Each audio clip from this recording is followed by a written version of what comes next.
Our frontline health staff need all the support they can get during the worsening COVID crisis, and yet the government is preventing much-needed workers from entering the country due to flight caps. Natalie Reyes is an experienced ICU nurse who has been working in Colombia during the pandemic.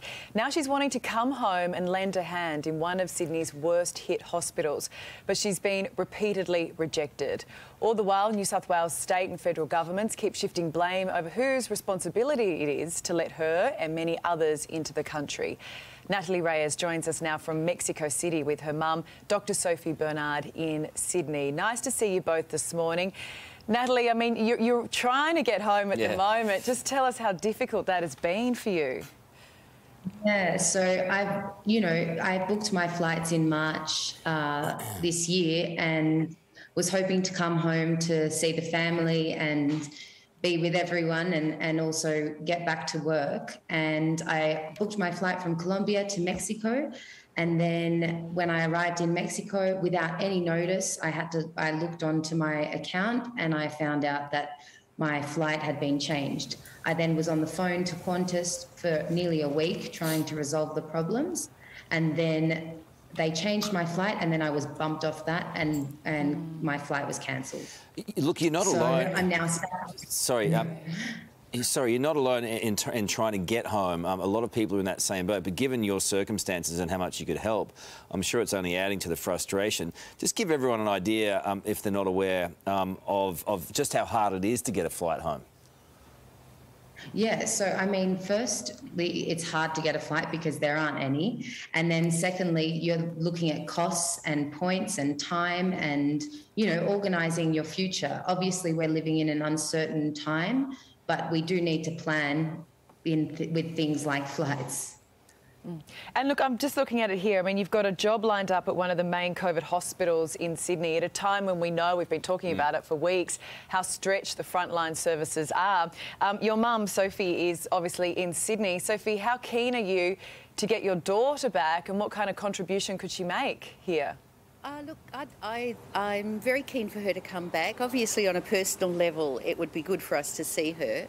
That's not my main issue. My main issue is actually my concern about healthcare. I'm a healthcare professional.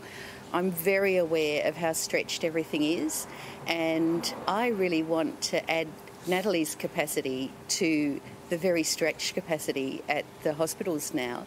And I think it's a bigger issue. I think it's actually about getting other critical care staff able to return if they want to help.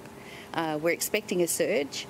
And, we've got people who are stranded who would happily come home to help us in this situation. Look, Doctor, you're 100% right, because this is not going anywhere. If you just look at the UK in the last 24 hours, the NHA there are predicting huge numbers of hospitalisations, and they're way ahead of us, aren't they? So what representations have you made to the government, and what kind of word have you had back? So, look, when I learned that Natalie's flight was in jeopardy, I contacted my local state member, and then they suggested that I talk to the local federal member, which I did. And she was very helpful. I can't say that they're not unhelpful. And they put things to DFAT, but DFAT said that the only way that they could get a CAPS exemption for her, because that was the way that we might have been able to get her onto that already booked flight, would have been to have New South Wales put pressure on her. On them. So they needed a sort of exemption, a CAPS exemption from New South Wales Health. So we were stuck between the two governments, the federal and the state. And the difficulty for us was that it then fell onto a weekend. So her flight was leaving on the 12th of September. We learnt that she was being waitlisted. And that they would have let her on if there was a CAPS exemption, but we weren't able to get that in time for her to catch that flight. So, the reduction in the CAPS, of course, happened in response to what's happening here. And again, I understand it, but I think the flights are travelling empty. They literally have virtually nobody on the plane. And a travel agent's told me that if we can get CAP exemptions, then the people who they give them to will actually be able to get on flights and that the airlines would be delighted to take another customer. Yeah. I mean, you talk about being caught, you know, in limbo between the different governments. And for you, Natalie, you're stuck in limbo between two countries, leaving Colombia, coming to Australia. Mexico City, do you have any support there? And what's the situation like in regards to COVID? Yeah, so I mean, COVID is rampant in Mexico City. It was also quite bad in Colombia as well. So I'm very familiar with the situation of COVID.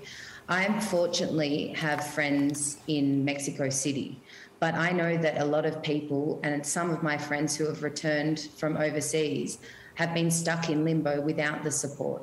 I'm one of the fortunate ones, but I'm still relying on lended money because I had assumed that I'd get back and start working. So, you know, I'm talking from a privileged point of view, and I recognise that. But I know that a lot of people are not that fortunate to have friends and support.